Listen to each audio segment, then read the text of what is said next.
Le deuxième secteur que je vous ai parlé, que je vais aussi utiliser, il s'agit de la branche économique où il s'agit de l'économie. Je prends le point B, économie.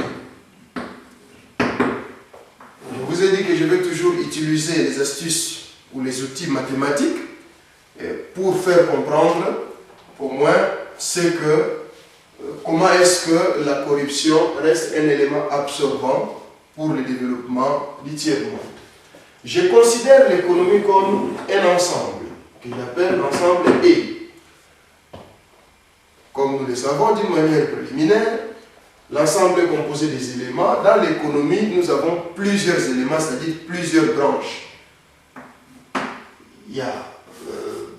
je ne parlerai pas des branches, parce que si je parlerai des branches, parce qu'on appelle les sous-ensembles, mais je vais directement aux éléments qui peuvent constituer ces sous-ensembles, parce que sous-ensembles, il y a différentes branches, comme je vous ai dit, mais parmi les éléments, moi je considère que ce sont les outils même de l'économie. Parmi ces outils, il y a bien sûr aussi les mathématiques, hein, comme ça peut étonner beaucoup de gens, mais dans l'économie aussi, ça s'appelle les mathématiques, il y a l'anglais, il y a les budgets, il y a la comptabilité, il y a la correspondance, il y a le social, il y a la démographie, il y a beaucoup d'éléments dans l'économie.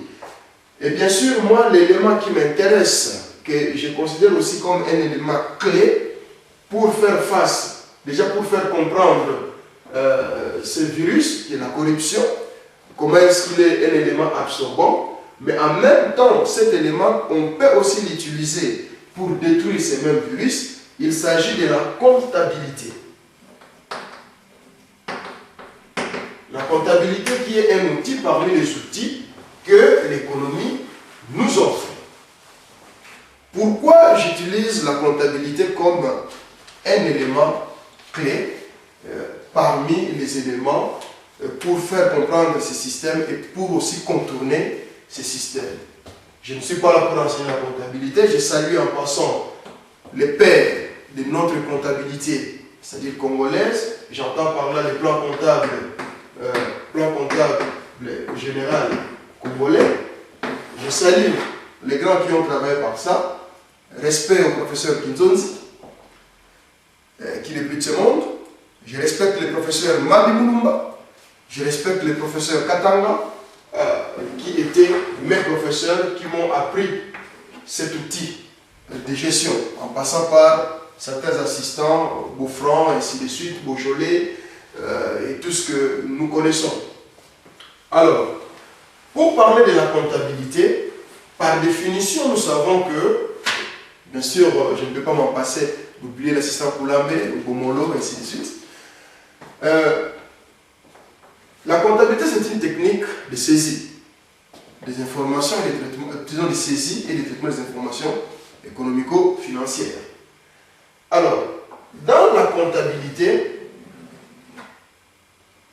il y a certains sous-éléments que je peux appeler qui sont utiles, ou certains outils que la comptabilité utilise pour être véritablement ce qu'on appelle la comptabilité, excusez-moi la tautologie. Parmi ces outils, nous avons les bilans. Les bilans, nous avons le journal, nous avons les grands livres, nous avons les comptes, ainsi de suite. Je ne vais pas, bien sûr, croyez-moi, utiliser tous ces éléments, mais il y a deux éléments qui m'intéressent dans cette phase. Et ces deux éléments, il s'agit du bilan et du journal. Je vais démontrer cela. Parlons du bilan. Premièrement,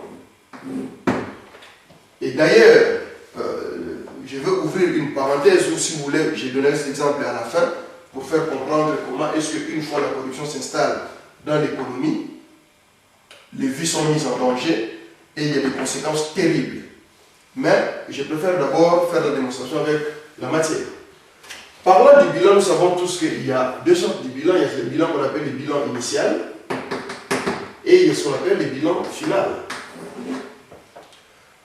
bilan initial. C'est de là où, dans notre proposition, dans les plans Augustin, nous avons aussi dit que pour une certaine transparence, pour une certaine, si vous voulez, confiance et éclairage dans la gestion, nous avons proposé à ce que, à chaque entrée en fonction, et cela à tous les niveaux, rappelez-vous de l'organigramme que j'avais présenté ici, de notre pays,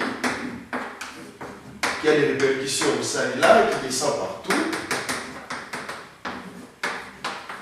Voilà. Que ces principes soient appliqués. C'est-à-dire que, comme nous savons tous que les bilans, c'est la photo à un certain moment donné de la situation de l'entreprise. Ça peut être aussi de la cité, de la gestion, et ainsi de suite. Tous nous sommes appelés à quelque part à gérer. Que les managers qui arrivent, les nouveaux qui arrivent, ou qui commencent, qu'ils fassent les points, les bilans, qu'ils présentent le bilan initial. Que voilà à l'entrée en fonction, voilà comment ça se présente, des bilans, pour ceux qui les connaissent. Voilà. Nous avons ici l'actif, les actifs, et nous avons ici les passifs. Les passifs qui représentent les dettes de l'entreprise et l'actif qui représente, si vous voulez, les avoirs de l'entreprise. Donc, les managers qui arrivent à l'entrée en fonction, au début, il faut qu'ils soient à mesure de dire sur les immobiliers. Voilà ce que j'ai trouvé à telle valeur. Sur les mobiliers, il y a d'abord les immobiliers. Les mobiliers, voilà ce que j'ai trouvé. Sur les liquidités, voilà ce que j'ai trouvé en caisse, en banque, ainsi de suite. Et sur les dettes de l'entreprise, ou le capital, comme on dit, voilà il est le temps, voilà les réserves qu'on a sur le temps, et ainsi de suite. Et on a une idée, on sait qu'à l'année X, ou à l'année N, quand M. XY est entré en fonction, voilà ce qu'a été l'entreprise. Voilà ce qu'il avait trouvé dans l'entreprise. Ça, c'est une chose. Mais le grand problème maintenant, c'est quoi? C'est qu'à un certain moment donné, pas à ce moment, mais dans la vie même de l'entreprise ou la vie quotidienne, bon, les économistes, eux, parlent de la vie économique ou de l'exercice comptable. Mais moi, je dirais, si vous voulez, dans la gestion quotidienne, il y a un outil, pas le moindre, très important, que dans d'autres cieux, ils ont beaucoup développé en utilisant l'informatique, les logiciels, et ainsi de suite. Bon, chez nous, nous sommes encore où nous sommes, mais ce n'est pas ce qui va nous empêcher à pouvoir utiliser cet outil. Il s'agit de la tenue du journal. Le journal, c'est un tableau qui se présente de la sorte. Je serai obligé d'effacer ici, vous m'excuserez. C'est de toute façon nous évoluons. Voilà. Voilà comment se présente le journal. Nous avons les numéros, nous avons les débits, crédits. Ici, nous avons les libellés, débits, crédits. Moi, ce qui m'intéresse ici, c'est les libellés. Rappelez-vous à un certain moment donné au niveau du gouvernement, ils ont donné même des formations sur la tenue de la comptabilité en partie double, ce qui, à quelque part, m'a aussi réjoui, mais m'a fait aussi rire parce que depuis des années, en RDC, à moins que le professeur Mabi vienne me contredire ou le professeur Katanga, on enseigne sur la comptabilité en partie double. C'est-à-dire que c'est une bonne technique de gestion qui permet de comprendre les flux ou la gestion quotidienne. Parce qu'avec la comptabilité en partie double, nous savons tous qu'une opération appelle une autre.